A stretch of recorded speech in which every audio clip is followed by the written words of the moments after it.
uma proposta de emenda à Constituição que muda as atribuições das Forças Armadas. Uma PEC elaborada por deputados do PT, partido de esquerda que tem um longo histórico de embate com os fardados. Uma mudança de regras que busca declaradamente barrar a atuação política dos militares. Uma investida que deve fazer barulho caso seja patrocinada pelo governo do presidente Luiz Inácio Lula da Silva. Eu sou a Suzana Souza e esse é o Durma Com Essa, o podcast de notícias do Nexo.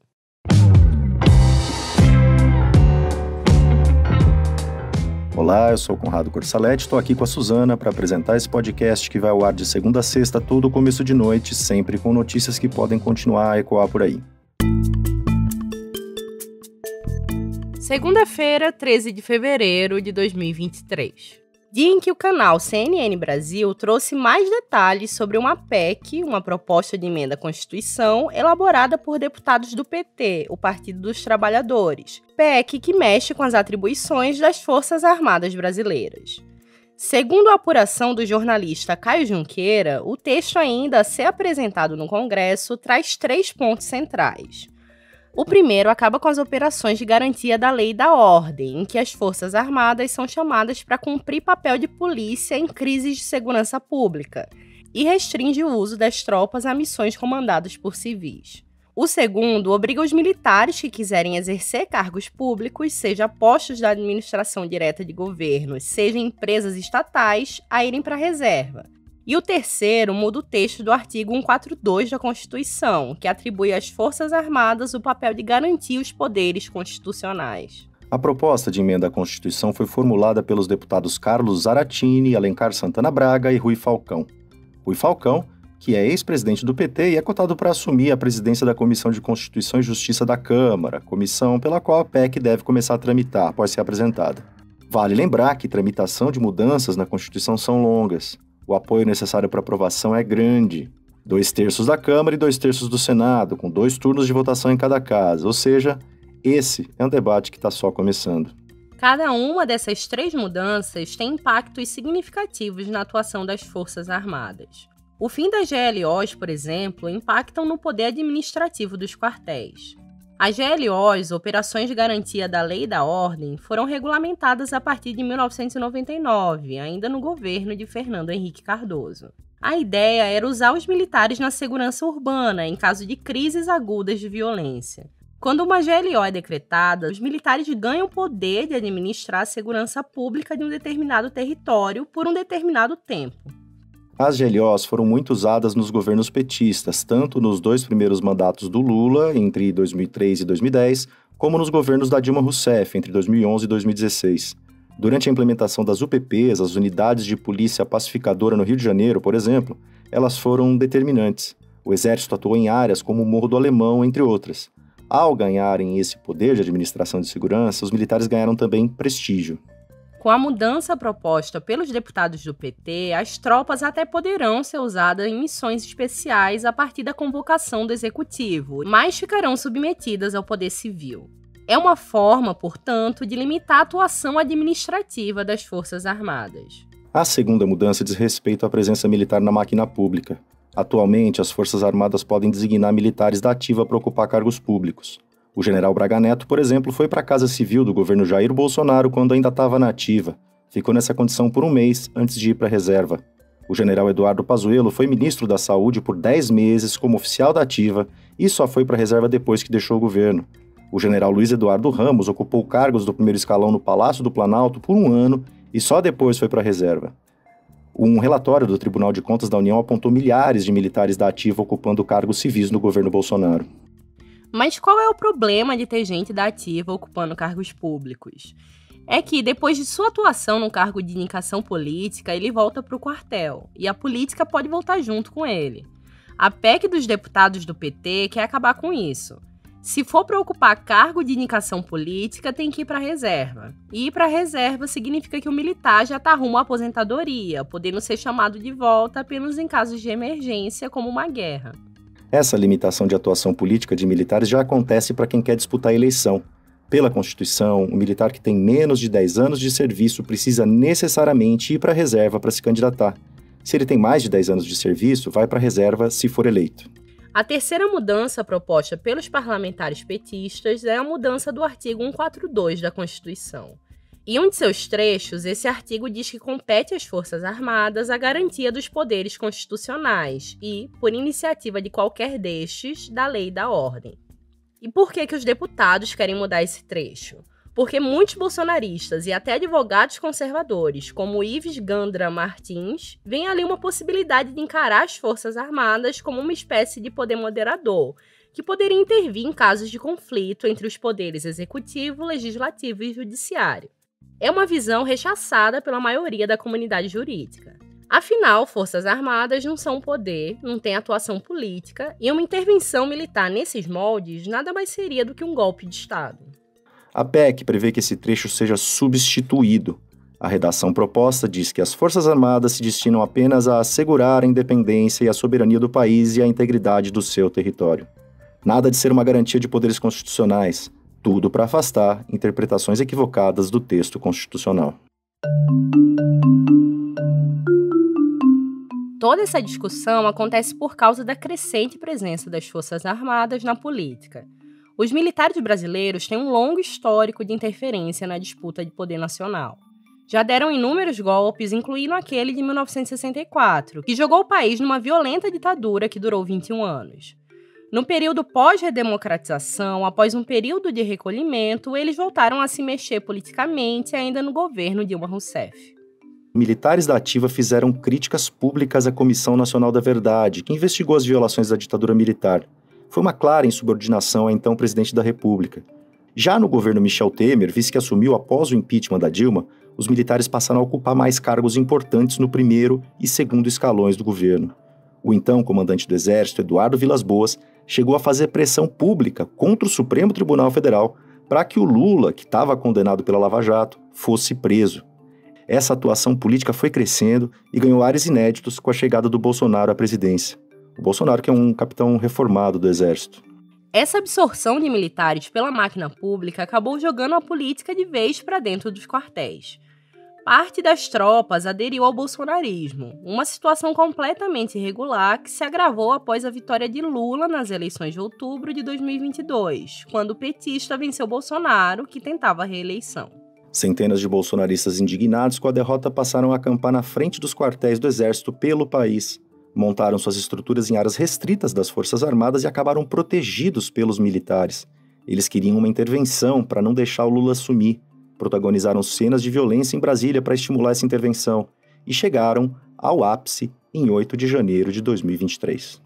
O Exército não só deixou de agir firmemente quando os bolsonaristas invadiram o Congresso, o Planalto e o Supremo, como também protegeu os golpistas após o quebra-quebra, evitando que a polícia prendesse quem tinha participado da invasão. O acesso policial ao acampamento onde eles se concentraram após a invasão só ocorreu no dia seguinte. Muitos dos golpistas conseguiram fugir. No dia da invasão, o Lula chegou a cogitar a decretação de uma GLO, mas desistiu, pois isso daria poderes aos militares sobre a segurança de Brasília. Era tudo o que os golpistas queriam. O presidente, então, optou por uma intervenção federal na segurança pública local, colocando um civil no comando.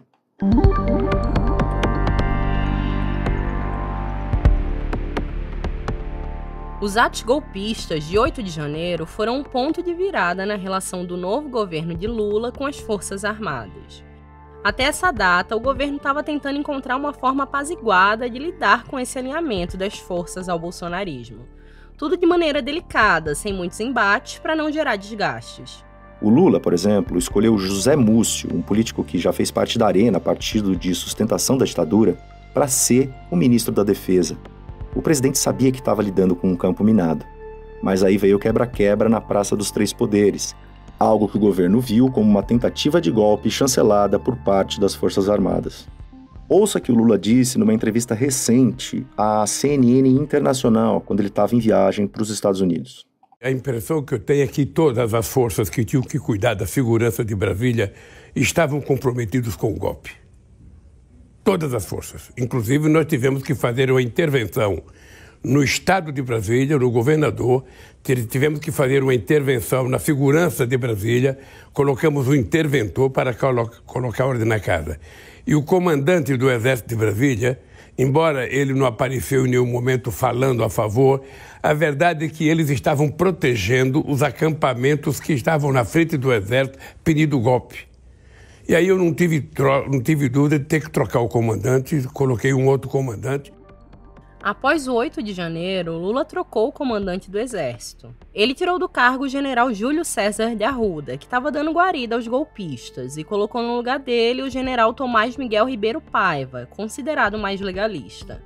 A PEC dos deputados do PT, portanto, aparece nesse contexto. Os petistas querem uma mudança significativa nas atribuições das Forças Armadas para barrar sua atuação política. O que não está claro ainda é se o presidente Lula, que é do PT, vai patrocinar ou não essas mudanças. O cálculo é se vale a pena ou não comprar essa briga. As chances disso ocorrer, por hora, são baixas. Uma série de objetos não identificados, também conhecidos como OVNIs, têm sido encontrados em países como Estados Unidos, Canadá, Uruguai e China. O redator Marcelo Montanini escreveu sobre o tema. Marcelo, o que se sabe até agora sobre esses OVNIs? Os Estados Unidos abateram em 4 de fevereiro um balão chinês que sobrevoava o país, argumentando que se tratava de um equipamento de espionagem. A China negou, afirmou que foi uma reação exagerada e que o balão estava realizando pesquisas meteorológicas. Em 10 de fevereiro, caças americanos derrubaram um objeto voador do tamanho de um carro no Alasca, sem piloto a bordo.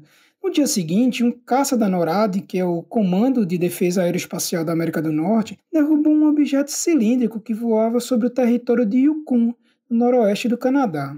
Em 12 de fevereiro, um 4º objeto voador, este octogonal, foi interceptado na região do Lago de Huron, perto da fronteira entre os Estados Unidos e o Canadá.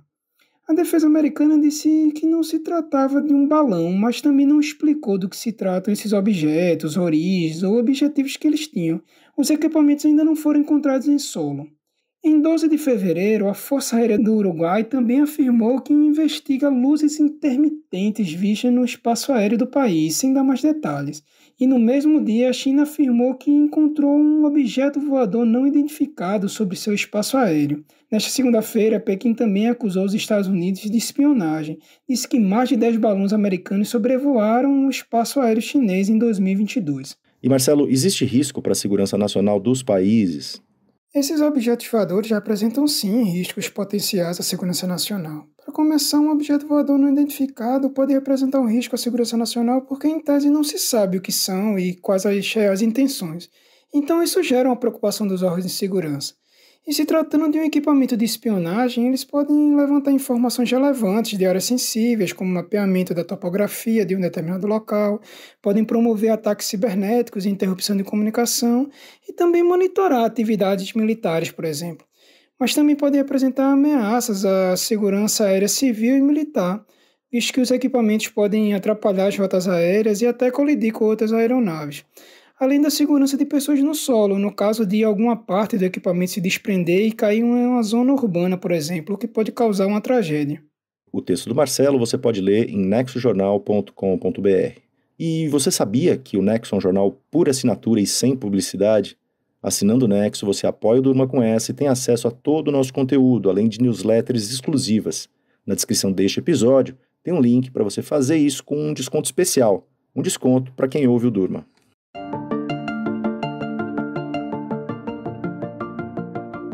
Ondas de calor intenso já são uma realidade frequente no mundo afetado pela mudança climática e tem causas e efeitos específicos no ambiente urbano. Uma iniciativa do terceiro setor está financiando a criação de cargos para lidar com a adaptação e mitigação do calor extremo em prefeituras, as chamadas Secretarias do Calor.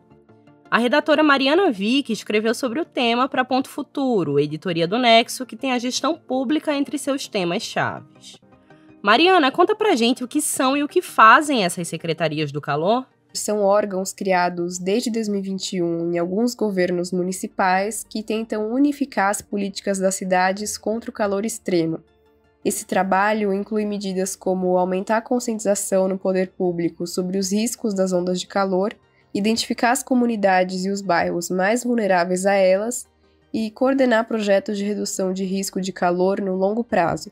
6 cidades criaram esse cargo nos últimos anos, entre elas Miami, nos Estados Unidos, Santiago, no Chile e Atenas, na Grécia. Em entrevista para o jornal Folha de São Paulo em 2022, a então secretária de Calor de Atenas disse que no cargo trabalhou em projetos para redesenhar áreas verdes e treinou pessoas para ajudar grupos mais vulneráveis ao aumento das temperaturas, como os idosos. Esses cargos são nomeados pelos próprios municípios e depois recebem o apoio de organizações do terceiro setor para implementar políticas públicas.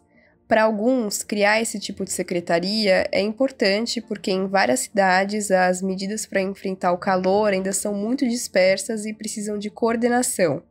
Mas as opiniões não são unânimes e para alguns criar esse órgão pode não fazer tanto sentido num país como o Brasil, que não é como a Grécia, que tem problemas como o dos incêndios florestais causados naturalmente pelo calor extremo. O texto da Mariana você pode ler em nexojornal.com.br/.futuro.